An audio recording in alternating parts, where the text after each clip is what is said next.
Good morning, Atlanta. I am Katrina Lucisano, and I am with Silverton Mortgage, and I am so happy to start my first podcast of the season, More Than Mortgages, and I have two incredible guests with me today.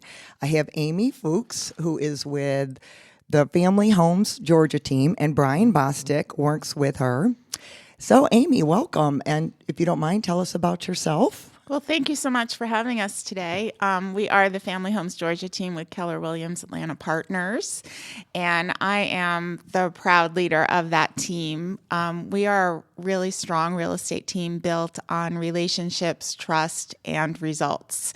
So, we don't really just sell houses. We're all about the people, and we guide people through life transitions. We just happen to step in at this point in their life.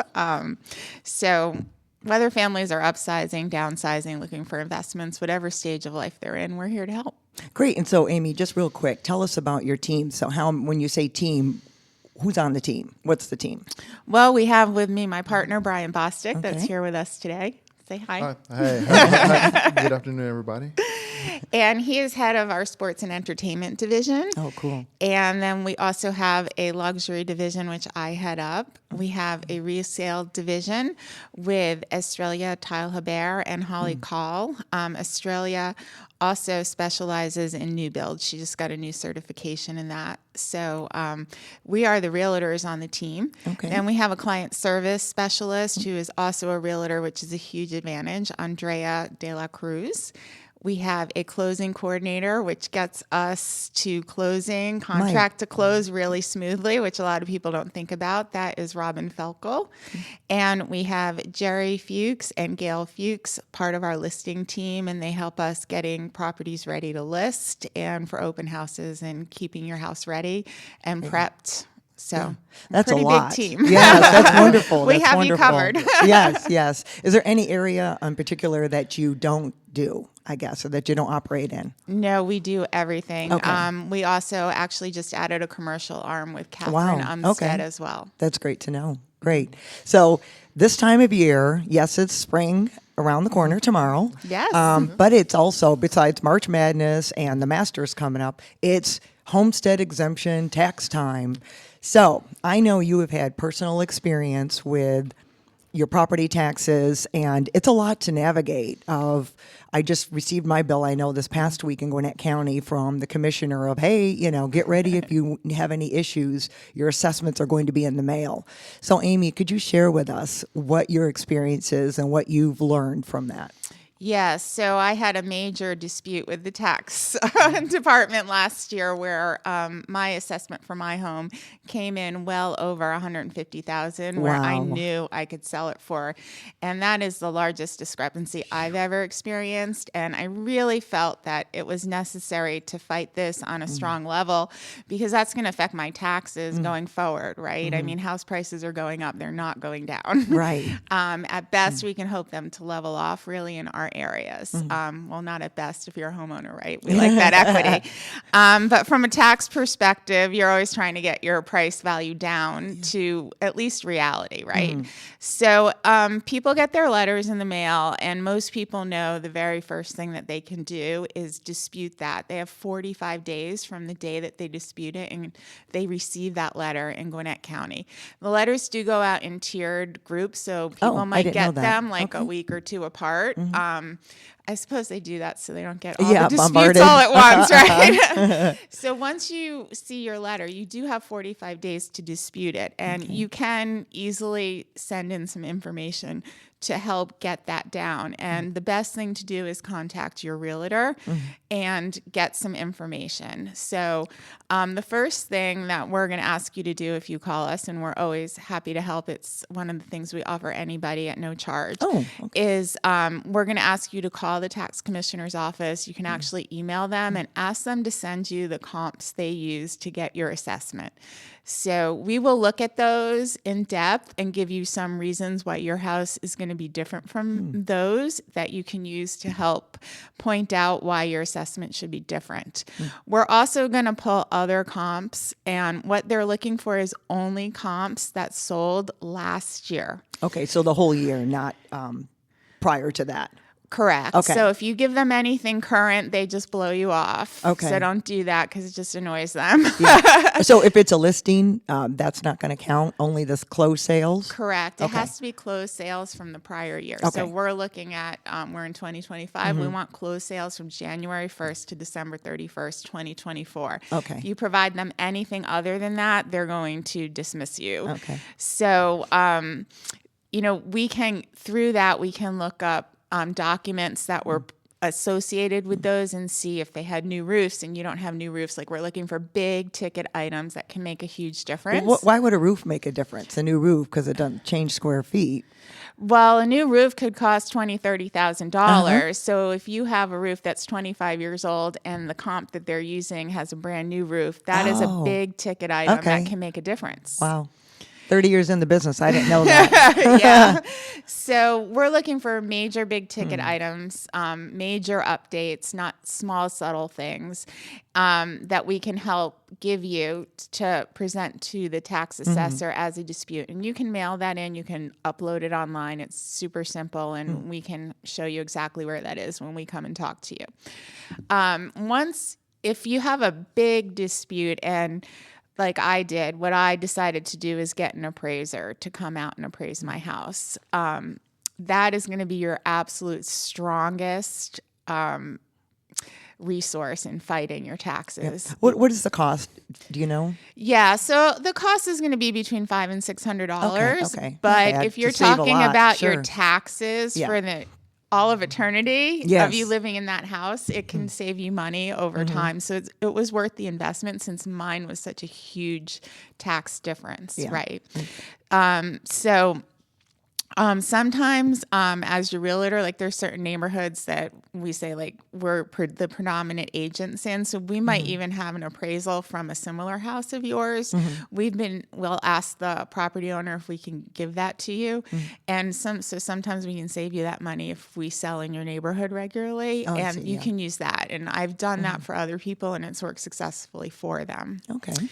We'll also take a look at your tax record and find out if there's any major dispute. Like, one time I was called to somebody's house and they had a basement listed on their tax record that they didn't have. Oh, goodness. So that was huge. Yeah. Wow. So we'll try and give you whatever we can at no cost to you. Okay. If we feel that it's an unusual situation, we may recommend you pay for an appraisal.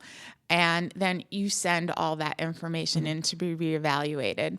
Generally, the tax commissioner will come back with some sort of reduction. If you feel it's sufficient, that's fine. If you feel it's not sufficient, the next thing you can do is ask for a hearing. And it used to be that people had to go in and nobody wanted to take time off. And so they would schedule these hearings and people wouldn't show up and the process would end. But now they do them over Zoom. Okay. So it's a little bit more convenient, and they last about 15 minutes. And it's when I did it, it was one appraiser and 3 people from the tax commissioner's office. Okay. They speak briefly amongst each other. You can listen about what their thought process is on why they picked those comps and what they felt about the information that you sent in. And then they'll give you an opportunity to speak. And again, you have to be very brief, very concise. And God forbid you mention something that's current as a reference. Yeah. That's it. You're done. Yes. Okay. I can't stress that enough to people. But you can go in and talk to them, and then they will make an assessment right there on whether they'll agree with you or not. Okay, great. And that is usually where most people stop, because they don't know that there's one more step you can go. Okay. So they did, with me, reduce my assessment, but not to where I thought it should be.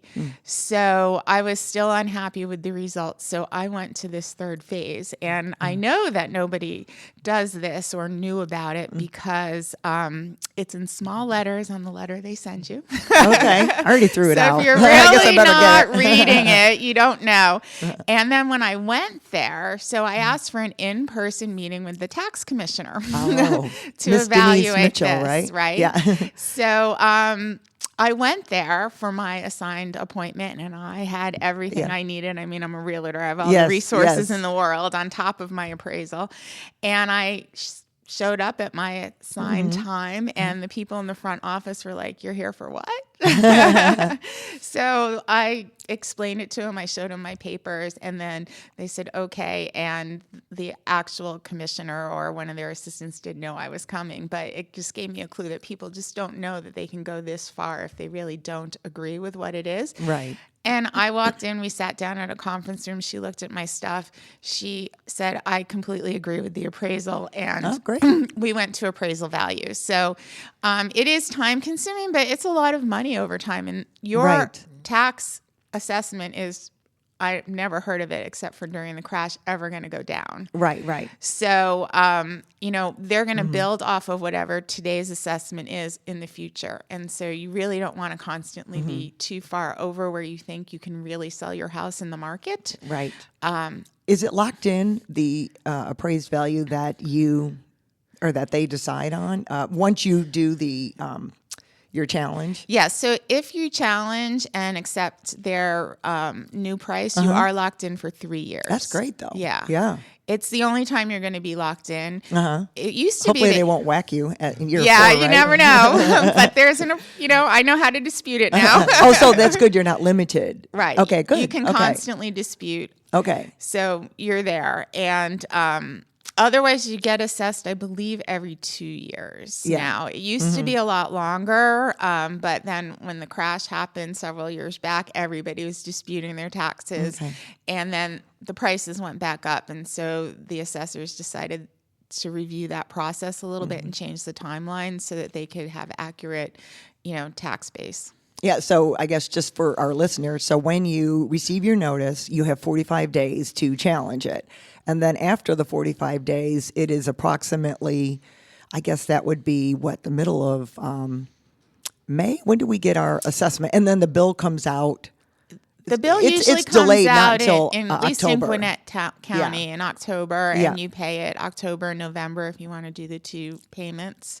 They generally come out May, August. Right. So that's to the listeners. Like, do not think that you can wait until the bill comes out. You really are looking at that assessed value. That's the number one. Right. Or When that's you the get only the thing you can notice, challenge. that's when you can challenge it. Yeah. And on day 46, I party's think a lot over. of people just, get it in the mail and then they don't think about it. And in their mind, they're like, well, okay, I have until October when the taxes are due, but you have to do it before. Correct. Yep. Okay. And then just real quick to our listeners, I know we're in this time of year where I literally have so many closings where they have a senior discount on their current taxes. And we have a non-senior purchasing. Well, what's going to happen is the county doesn't know that you're a non-senior purchasing until you file your homestead exemption January 1st of next year. So it's difficult for us lenders trying to figure out how to set up the escrow account. We're trying to make sure you don't have this huge shortage where we have to end up doubling your escrow payment to make up for the shortage. So just be aware to make sure that you're talking to either Amy or myself or Brian when you're setting up or when you're looking to buy a home. People think, Zillow said the taxes are $1,300, and I'm like, you're buying a $500,000 house. Taxes are not $1,300. So anyway, I'd like to move to Brian if I could. So Brian, wow, that sounds really exciting. Sports and entertainment. Yes. Wow. So tell us about yourself and how you got into that. Well, I have a background in sports. I played, basketball my entire life. So coming from that background, I tried to transition into real estate by just the network that I've been around. Knowing exactly what an athlete needs and wants from the real estate standpoint is kind of where I kind of thrive because I've been in that world and I understand what they need. Mm-hmm. So what are some of the needs that would be different for an athlete to me? Well, definitely I wouldn't say for everyone, but privacy is going to be, Oh, I would say yeah, I didn't think about that. Privacy is going to be one of the big things, especially just nowadays, social media, they want their privacy. I would say another one is they live a fast-paced lifestyle where they're all over the place all the time. So a lot of times you may not even work with the athlete directly. You may work with their financial manager or their agent or even just directly with a family member because their lifestyle is so fast. And we have, built those relationships with those agents or financial managers that we're able to, help them find housing while they're able to, focus on their craft, because right now they're so focused on their career. We want to make sure that, their home or their housing is just seamless. So that's where we come in. So I would love to have your take on this, or I guess if you had experience. So I read the other day where the high school athletes, it's not as popular, or not, I guess, panning out as much for the NIL. Is that what it is? Where they can sign early or get money for, college students can, what's that called? NIL. Yeah. Name, image, likeness. Right. So how do you think, or do you see any issues with that? Like, what I'm thinking is, what if somebody gets it and then it's taken away, and now you are in the middle of a transaction and they're depending on that money to buy the house, right? Ooh, yeah. I've never seen it be taken away. Oh, okay. I've I didn't seen, know. Okay. Maybe some false promises, but that's Yeah. very small. But that is one of the areas that we feel like we can help some of these students in college, especially in college, that get some of the bigger deals with the NIL, to help them invest in real estate, to help their income grow over the time while they're there.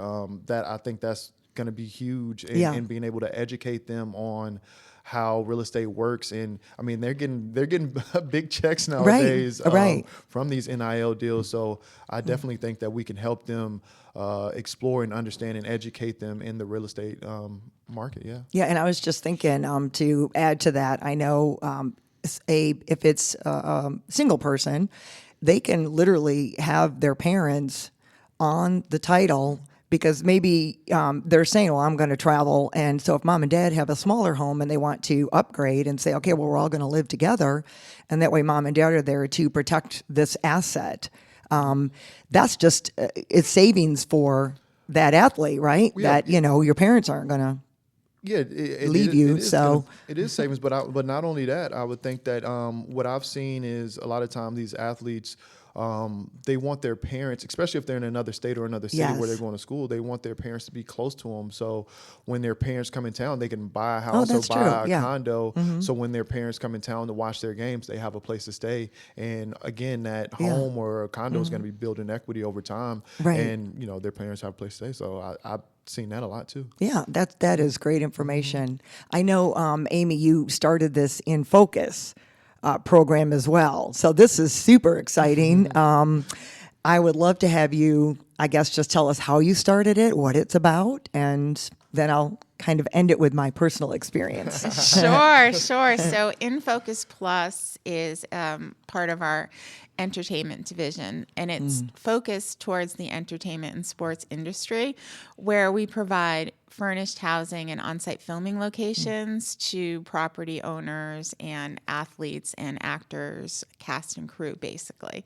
So it's a super niche market that evolved when the tax credits came here several years ago. Okay. There really wasn't any sort of infrastructure for the industry that was coming here in droves, and we found that they did need real estate products, but they didn't necessarily want to deal with realtors. They wanted to deal with people that were experts in their industry. And so that's why we broke out In Focus Plus from the Family Homes Georgia team, so that the entertainment industry and sports industry would know that we are experts in this niche market and we can help you. So what we offer to property owners is the opportunity to put their house on our website, infocusplus.com. And that is a way that we can promote you to the entertainment business for the purposes of on-site filming locations or short-term housing if you have a rental, an in-law suite, an investment property. For the on-site filming, though, it can really be anything. Anybody's house can be an on-site filming location.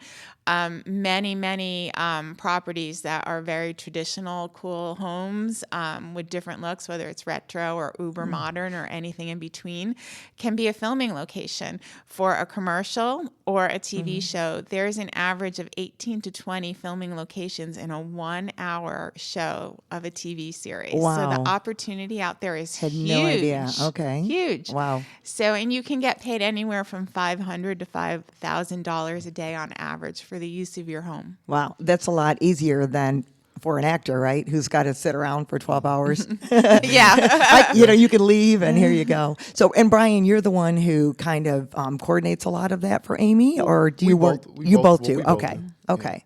Okay. And then just to the listeners, so I had thought, yes, that, oh, you have to have this beautiful mansion and, I have just a normal house. And so, Amy, I so appreciate when you were telling me about this, which I had no idea about this little niche opportunity. And I was, intrigued. Maybe I could put my house on there. And you were just so gracious, like, sure, why not? So I, went home with my iPhone, took pictures, sent them to you. You put them up on the site. And then 3 months later, Brian, you text me like, hey, are you available next Wednesday or whatever it was? And, I was thinking, okay, what?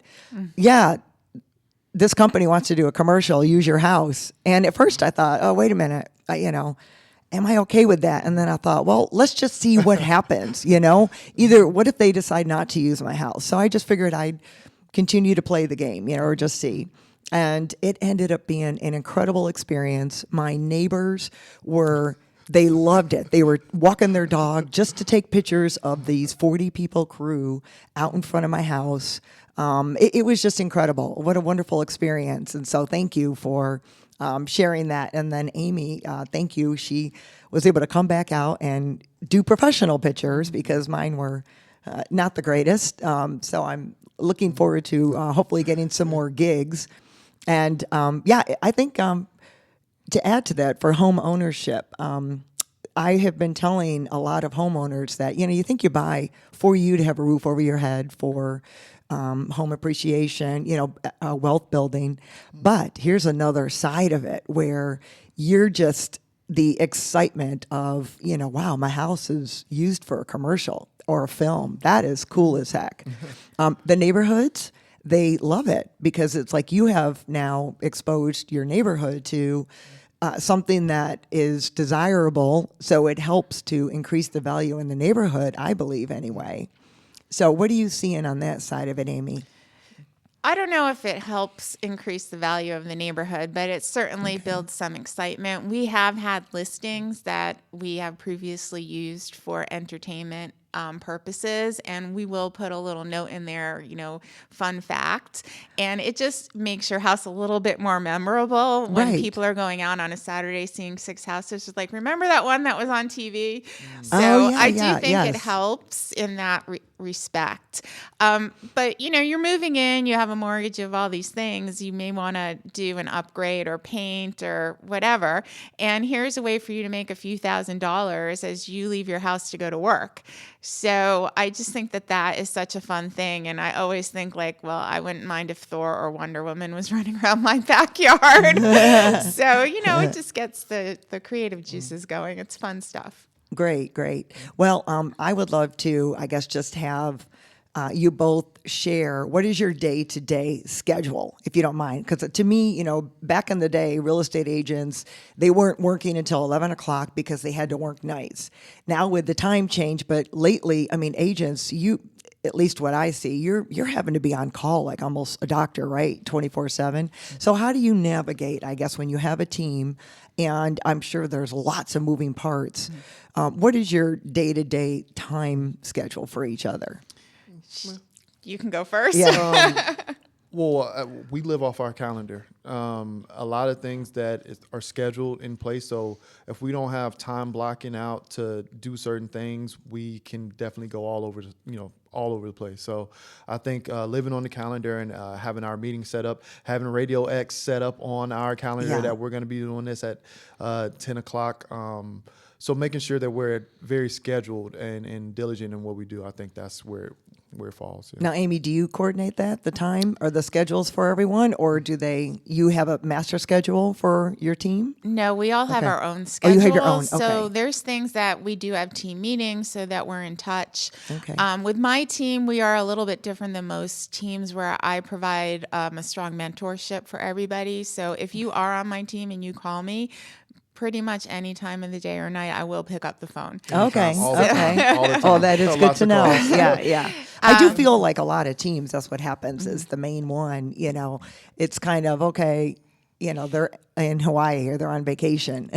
And then the team is, doing everything. Well, the beautiful thing about having a team is that you can go on vacation, Yeah. which is hard for a realtor. Yeah. I always say real estate is a way of life. Yes, I'm never yes. off. When I run into somebody at the supermarket, I want them to remember that I'm a realtor because they may not be buying today. Maybe it's 6 years from now. Right. So keeping front of mind is key. You have to be a marketer. You have to be a therapist.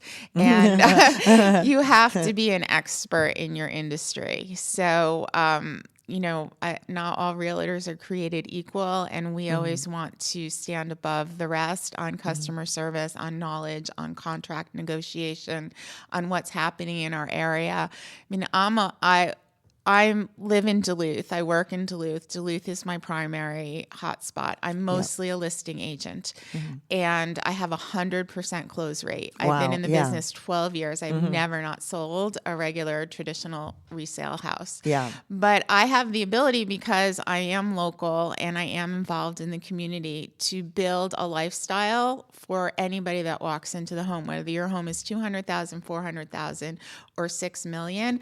I can create that lifestyle for you. I can let you know the great schools for your kids, where you want to shop, how you're going to get somewhere. And having that community knowledge is really key. Yeah. And Brian, I know you're down in Norcross area, right? You said born and raised basketball. I was born. I was not born there, but I was raised in Norcross. Yeah. And so you're obviously, as Amy is in Duluth, your expertise in Norcross and all the different parks. I mean, Gwinnett is awesome, right? We have so much. Love it. Yeah. Well, I actually live in Sandy Springs now. Oh, okay.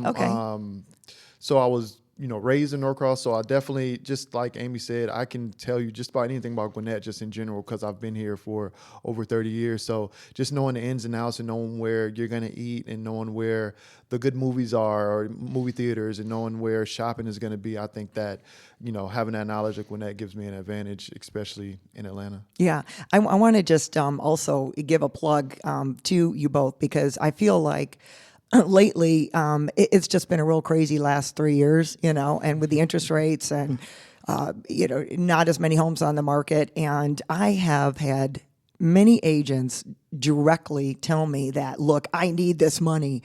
And it's so much pressure, when we're trying to work as a team. It's like, well, obviously I want it too, but we have to really remember that it's that person. And is it going to, if it's meant to be, it's going to work out. Right. And I so appreciate the fact that you're not putting pressure on me all the time to say, oh, if you talk to them, like, we need to figure out a way to get them closed, because not everybody is gonna, that first house that they find. Sometimes I've got people, it could be a year before that right house comes along, and many contracts. And we've had experience, Amy, right? Yes. Where it took maybe 3 years.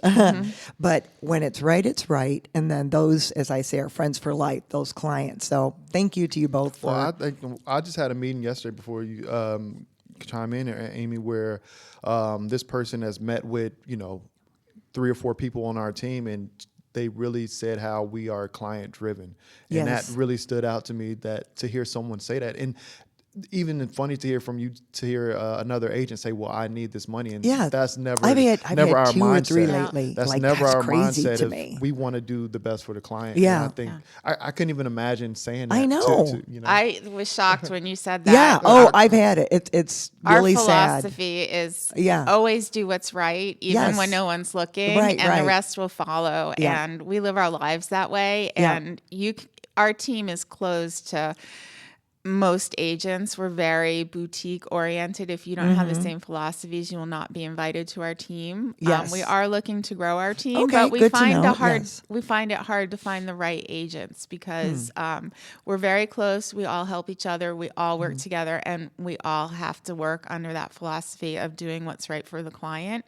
If you don't believe that, you just won't make it on our team. So how many interviews do you feel you need to be able to decide if somebody is right for you? It's not that many. I have a gut Okay, about there you people, go. and Good. I go Okay. after them if I have that gut Yeah. feeling. Okay. But I will sit down and get to know you, and I have to feel that it's the right fit. And then, even though I do have the final say as the leader, I will consult Brian and other people on the great. team Yeah. and make sure that we're all feeling comfortable that this is the right fit for us. I'm going to invest a lot of time, energy, and money. And so are other people on the team going to invest their time and energy. So we don't want to waste that either. Yeah. I love that. That's great. Well, we are about wrapped up here. So what an incredible show. My goodness, I'm so excited to, again, have you here. Thank you so much. And if people want to reach you, what is the best way? Amy, if you could start. So it's super easy, familyhomesgeorgia.com, so familyhomesga.com. Okay. Our phone number, you can call or text the team at 404-439-1031. Just Google my name, Amy Fuchs, and our contact information will pop right up. Okay, great. And Brian? Same. We use that phone number for our team. Okay. And then again, I just thank you so much. Thank you, Business RadioX, for allowing me to do my first podcast, More Than Mortgages. I think we did a lot more than mortgages today. So, and if anybody needs any mortgage help or questions, feel free to reach out to me. I am the host, Katrina Lucisano. I'm with Silverton Mortgage, and my phone number is 678-778-6858, and it'll be on the website. So everybody have a wonderful day, and happy first day of spring tomorrow.